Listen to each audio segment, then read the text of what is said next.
Matthew chapter 5. When Jesus saw the crowds, he went up on a hill. He sat down and his followers came to him. He started to teach them and said, "Happy are those who know they need God, for the kingdom of heaven is theirs. Happy are those who are sad, for they will be comforted. Happy are the gentle, for they will receive the earth. Happy are those who want to do right more than anything else, for they will be satisfied. Happy are those who are kind, for they will receive kindness. Happy are those who are pure in heart, for they will see God. Happy are those who make peace, for they will be called God's children. Happy are those who are treated badly for doing right, for the kingdom of heaven is theirs. You are happy when people insult you, treat you badly, and say all kinds of false things about you because of me. Be happy and excited, because you have a great reward in heaven. People treated the prophets who lived long ago the same way. You are like salt for the world. But if salt loses its taste, it cannot be made salty again. It is good for nothing, except to be thrown out and walked on. You are like light for the world. A city built on a hill cannot be hidden. People don't light a lamp and put it under a bowl. They put it on a lampstand, and it gives light to everyone in the house. In the same way, you should be a light for other people. Live so that they will see the good things you do and will praise your Father in heaven. Don't think that I have come to destroy the law of Moses or the teaching of the prophets. I have not come to destroy them, but to bring about what they said. I tell you the truth, nothing will disappear from the law until heaven and earth are gone. Not even the smallest letter or the smallest part of a letter will be lost until everything has happened.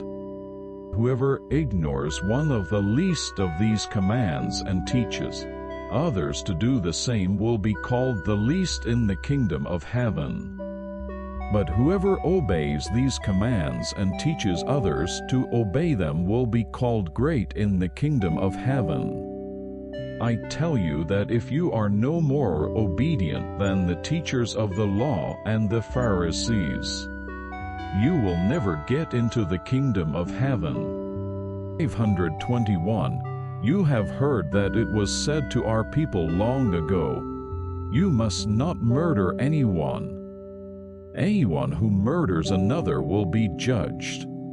But I tell you, if you are angry with a brother or sister, you will be judged. If you say bad things to a brother or sister, you will be judged by the council. And if you call someone a fool, you will be in danger of the fire of hell. So when you offer your gift to God at the altar, and you remember that your brother or sister has something against you, leave your gift there at the altar.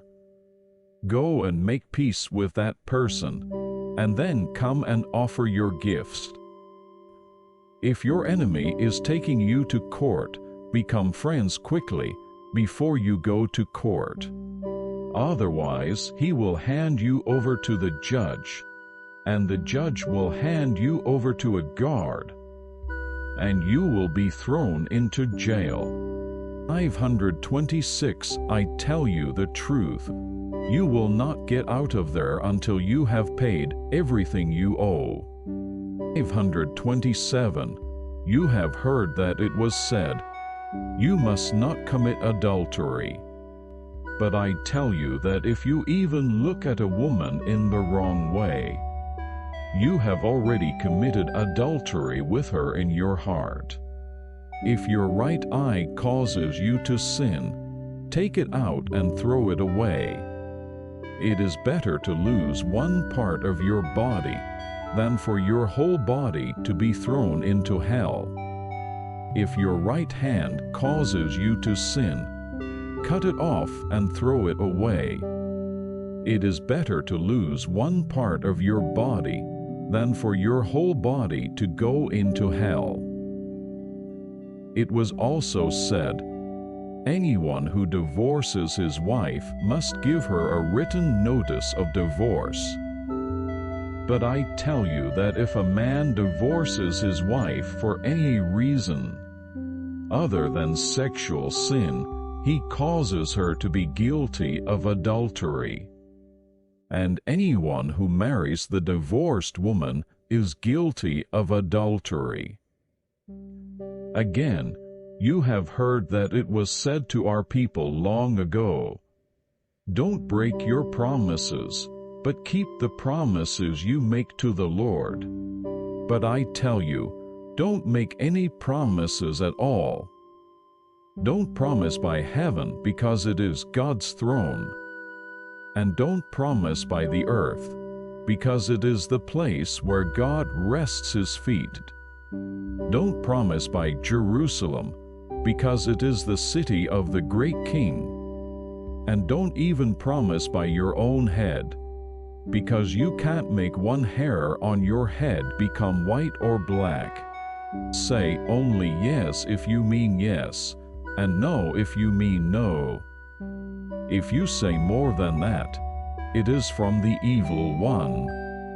You have heard that it was said, "An eye for an eye, and a tooth for a tooth." But I tell you, don't stand up against an evil person. If someone slaps you on the right cheek, turn to him the other cheek also. If someone wants to sue you in court and take your shirt, let him have your coat also. If someone forces you to go with him 1 mile, go with him 2 miles. If a person asks you for something, give it to him. Don't refuse to give to someone who wants to borrow from you. You have heard that it was said, "Love your neighbor and hate your enemy." 544, but I tell you, love your enemies. Pray for those who hurt you. If you do this, you will be true children of your Father in heaven. He causes the sun to rise on good people and on evil people, and he sends rain to those who do right and to those who do wrong. If you love only the people who love you, you will get no reward. Even the tax collectors do that. And if you are nice only to your friends, you are no better than anyone else. Even the people who don't know God are nice to their friends. So you must be perfect, just as your Father in heaven is perfect.